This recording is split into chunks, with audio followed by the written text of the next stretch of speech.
High guys, welcome to cricket Venkatesh. ముందుగా నిన్న నేను వీడియో చేయలేకపోయాను. Match review first day match review పెట్టలేకపోయాను.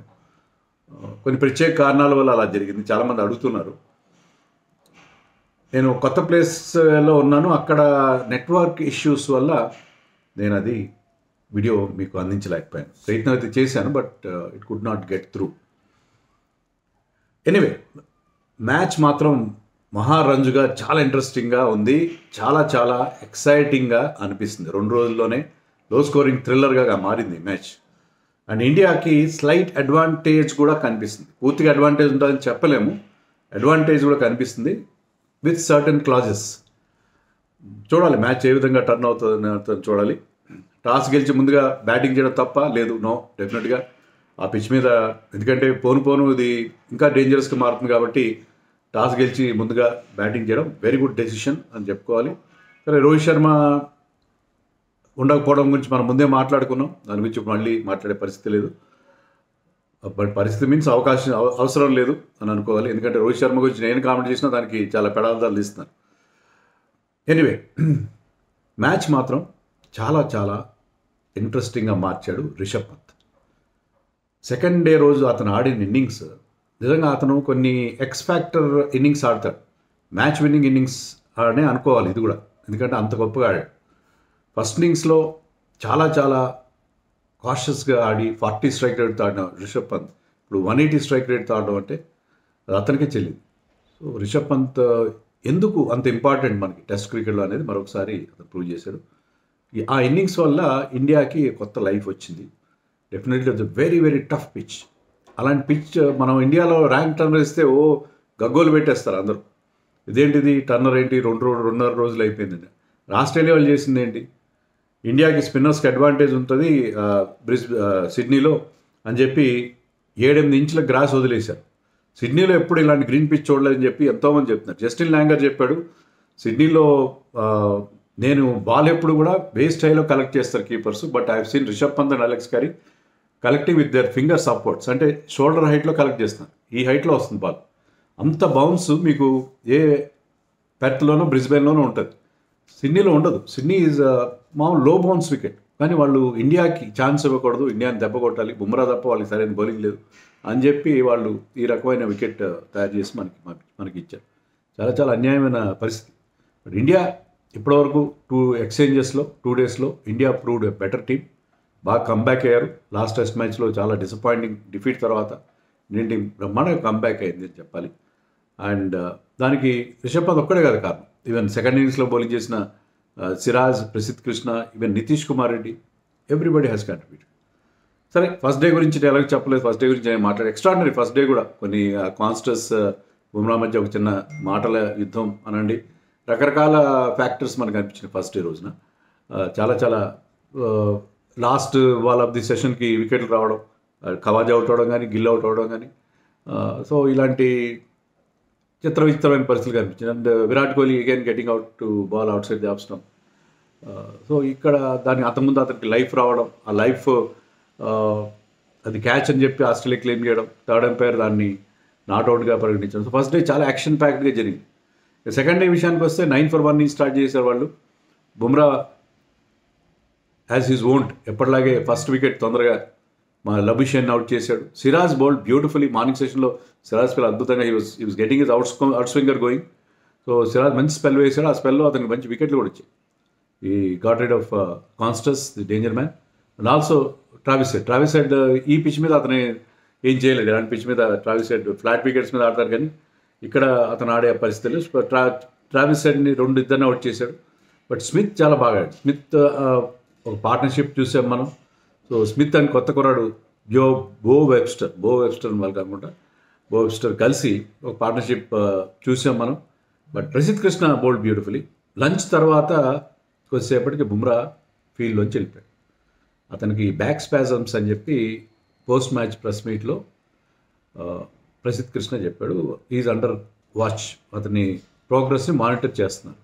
అతను మరి సెకండ్ ఇన్నింగ్స్లో బౌలింగ్ చేస్తాడా లేదనేది మనకి ఎలాంటి సమాచారం అయితే లేదు. చేస్తాడో లేదో చూడాలి. మరి సెకండ్ ఇన్నింగ్స్లో బౌలింగ్ చేయకపోతే పరిస్థితి ఏంటి. బట్ ఇండియా వికెట్లు తొందరగా తీశారు ప్రసిద్ధ్ కృష్ణ. మరి ఎందుకని అతన్ని లాస్ట్ టెస్ట్ వరకు ఆడించలేదో తెలియదు. టాల్ ఫాస్ట్ బౌలర్ అని చెప్పి హిట్టింగ్ ద డెక్ టైప్ అని చెప్పి ఆస్ట్రేలియా పిచ్లకు సూట్ అవుతాడని తీసుకొచ్చారు. కానీ హర్షిత్ రాణాని ట్రై చేశారు. మరి ఇతనికి మాత్రం చాలా లేటుగా అవకాశం ఇచ్చారు. కానీ ప్రూవ్డ్ వెరీ వెల్. మంచి వికెట్లు తీశాడు. స్మిత్ అవుట్ చేశాడు లంచ్ తర్వాత, అలెక్స్ క్యారీని, తర్వాత బ్యూ వెబ్స్టర్ని కూడా అవుట్ చేశాడు. బ్యూ వెబ్స్టర్ బ్యాటెడ్ బ్యూటిఫుల్లీ. మరి నితీష్ కుమార్ రెడ్డి ఎలాగైతే బాగా పర్ఫామ్ చేశాడు, ఇతను కూడా మంచి ఆల్రౌండర్గా ఒక 50 చేసాడు. ఆ పిచ్ మీద 50 చేసిన మొదటి ప్లేయర్ అయ్యాడు అంత దారుణమైన పిచ్ పైన. బట్ ఈ బ్యాటెడ్ వెరీ వెల్. సో దానివల్ల ఒక మంచి స్కోర్ వాళ్ళు రాదు. బట్ నితీష్ కుమార్ రెడ్డి వెంటనే వాళ్ళ ఎస్ఆర్ఎస్ కెప్టెన్ కమిన్స్ని, తర్వాత స్టార్క్ని అవుట్ చేశాడు. దాంతో వాళ్ళు 182 మాత్రమే చేశారు, 181 మాత్రమే చేశారు. 4 runs లీడ్ వచ్చింది. ఇంకా 4 runs లీడ్ చాలా క్రూషియల్. ఈ లో స్కోరింగ్ మ్యాచ్లో ఆ 4 runs లీడ్ చాలా క్రూషియల్గా అనిపిస్తుంది నాకు. సో ఆ 4 runs లీడ్తో మనం ఏం చేయబోతున్నాం అనేది చూడాలి. బట్ మనం బ్యాటింగ్ స్టార్ట్ చేసినప్పుడు ఫస్ట్ ఓవర్లోనే 4 4లు కొట్టాడు Yashasvi Jaiswal. Wonderful start he has given. But batting was very very difficult. ఆ పిచ్ మీద ఎప్పుడు మీ పేరున్న బాల్ వచ్చి మిమ్మల్ని అవుట్ చేస్తే తెలీదు. ఒక చిన్న పార్ట్నర్షిప్ చూసాం స్టార్టింగ్లో. మంచి 30-35 runs అయితే పార్ట్నర్షిప్ చూసాం between Rahul and Yashasvi. But Rahul out అయ్యాడు. గిల్ ఎప్పటిలాగా సెటిల్ అవుతున్నాడు, అవుట్ అవుతున్నాడు. సెటిల్ అయినట్టు కనిపిస్తున్నాడు, అవుట్ అవుతున్నాడు.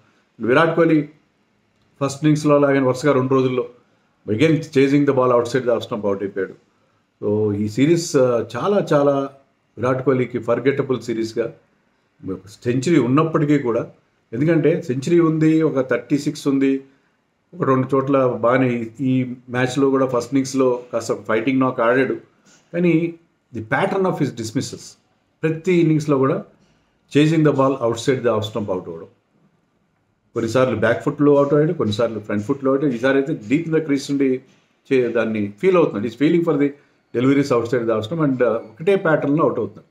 చాలా చాలా బ్యాడ్ హ్యాబిట్గా అతనికి అది మారిపోయింది.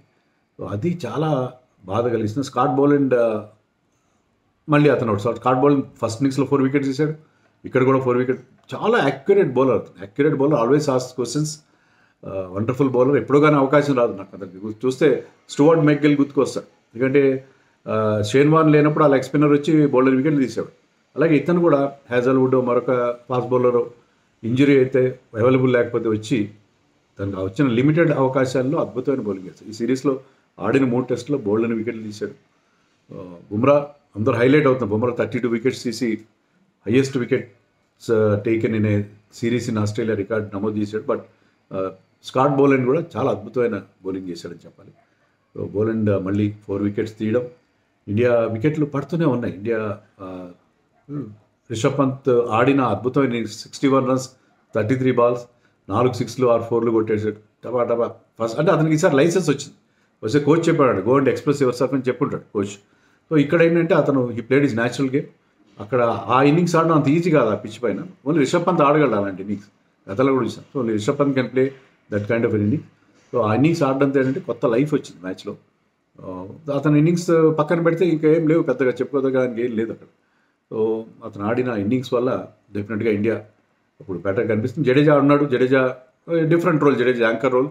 నితీష్ ఒక పెద్ద షాట్ కొట్టబోయి అవుతాడు ఫస్ట్ ఇన్నింగ్స్, సెకండ్లో డిసప్పాయింట్మెంట్. బట్ 2 wickets తీశాడు. Is proving his worth as a bowler at least in this competition. So ఇండియాకి ఇప్పుడు 145 runs లీడ్ ఉంది. వాషింగ్టన్ కూడా బ్యాటింగ్ చేస్తున్నాడు. సో వాషింగ్టన్ వీళ్ళిద్దరు కలిసి 30-40 runs యాడ్ చేయగలరా చూడాలి. మరి వీళ్ళు నెక్స్ట్ డే వాళ్ళు కూడా మరింత రెట్టించిన ఉత్సాహంతో వస్తారు రేపు. మరి ఎన్ని రన్స్ చేస్తారు ఇంకా అనేది మనకు తెలీదు. కనీసం ఒక 40 runs చేస్తే బాగుంటుంది. 185. ఇంకా ఫస్ట్ ఇన్నింగ్స్లో కూడా 180 చేయలేకపోయారు. పిచ్ పోను మరింత కష్టం ఉంది. బ్యాటింగ్ క్విక్ అప్ అయింది. ఎక్స్ట్రా బౌన్స్ ఉంది. సీమ్ మూమెంట్ ఉంది ఆ పిచ్ మీద. లివింగ్ అక్కడ life is very very difficult at the crease for the batsmen. So పోను మరింత కష్టమయ్యే పిచ్ మీద ఆస్ట్రేలియా ఏం చేయాలి. మరి మీరు చిన్న స్కోర్ 160 అయితే 165 అయితే కాన్ఫిడెన్స్ వచ్చేస్తుంది ఆటోమేటిక్గా. చిన్న చిన్న పార్ట్నర్షిప్లు వచ్చేస్తే వాళ్ళు chase very tricky chase. Plus మనకున్న ప్రధానమైన సమస్య ఏంటంటే బుమ్రా బౌలింగ్ వేస్తాడా ఇక్కడ. బుమ్రా బౌలింగ్ అయిపోతే మీకు ఒక ఎక్స్ట్రా 20-30 runs ఉండాలి. కానీ ఆ బుమ్రా వేయకపోతే ఏంటి మరి ప్రసిద్ధ్ కృష్ణ, సిరాజ్, నితీష్ కుమార్ రెడ్డి కలిసి 1 bowler షాట్ మనం గెలిపించగలరా? అది పెద్ద సమస్య, చాలా పెద్ద సమస్య. Wrong time for Bumrah to get injured. మనం అదే అనుకున్నాం, బుమ్రా బోల్డెన్ ఓవర్లు వేస్తున్నారు, ఎప్పుడొకప్పుడు బ్రేక్ డౌన్ అవుతాడని భయపడుతున్నాను అనుకున్నంత అయింది. బట్ ఎనీవే ఈ మ్యాచ్ చాలా ఇంట్రెస్టింగ్ స్టేజ్లో ఉంది. రేపు పొద్దున 5 గంటలకి నేను మీకు చెప్పాల్సిన పని లేదు, మీరు అందరూ అలారం పెట్టుకుని లేస్తారు, లేచి మ్యాచ్ చూస్తారు. ఇంకా ఇండియా ఎన్ని రన్స్ యాడ్ చేస్తారనేది నైట్ నిద్ర కూడా పట్టదు, ఎప్పుడెప్పుడు 5 గంటలు అవుతుందా అని చెప్పి మీరు అందరూ ఎదురు చూస్తారు, నేను కూడా ఎదురు చూస్తాను. లెట్ us hope ఇక్కడ కనుక మనం గెలిస్తే అద్భుతంగా ఉంటుంది, చాలా బాగుంటుంది. ఎందుకంటే రోహిత్ శర్మ చెప్పాడు, నేను రిటైర్ కావట్లేదని చెప్పాడు. రిటైర్ కావట్లేదు, నేను టీం కోసం, టీం ఇంట్రెస్ట్ కోసం నేను వాడని చెప్పి లంచ్ టైంలో హ్యాస్ గివెన్ అన్ ఇంటర్వ్యూ. నాకు కుదిరితే, నేను చెప్పాను కొంచెం వేరే కొంచెం బిజీలో ఉన్నాను, బట్ కుదిరితే అది కూడా వీడియో చేసే ప్రయత్నం చేస్తాను. బట్ రోహిత్ క్లారిటీ ఇచ్చాడు తన రిటైర్మెంట్ గురించి, కొన్ని విషయాలు బాగా మాట్లాడాడు, మనసు మాట్లాడాడు. బట్ అతను చేసిన ఆ త్యాగం అనండి, లేకపోతే ఇండియన్ టీం తీసుకున్న హార్ష్ డెసిషన్, గెలిచి డ్రా చేసుకుంటే ఎన్ని కష్టాలు పడే సిరీస్లో చాలా బాగుంటుంది, చాలా బాగుంటుంది. మనం ఎందుకంటే చాలా టొమల్టస్గా జరిగింది సిరీస్లో, రకరకాల వైపు మనకి ఇంట్రెస్ట్. కనీసం చివరిలో కన్సలేషన్గా సిరీస్ డ్రా చేసుకుంటే, మ్యాచ్ గెలిచి సిరీస్ డ్రా చేసుకుంటే అద్భుతంగా ఉంటుంది కదా. WTC ఛాన్సెస్ కూడా మనకి మెరుగుపడతాయి. దానికంటే ముఖ్యంగా ఈ సిరీస్ డ్రా చేసుకోవాలని చెప్పి, రేపు గెలవాలని చెప్పి మనందరం కూడా మనస్ఫూర్తిగా